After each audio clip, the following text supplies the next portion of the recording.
मराठा आंदोलक मनोज जरांगे पाटील आज पुणे कोर्टात हजेरी लावतील।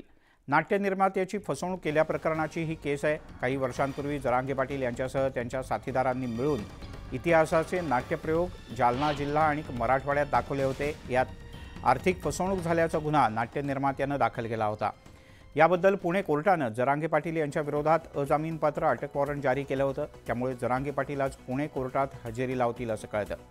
मात्र यात माझा काही संबंध नसून न्यायालयाचा आम्ही सन्मान करतो असंही जरांगे पाटील यांनी म्हटलंय।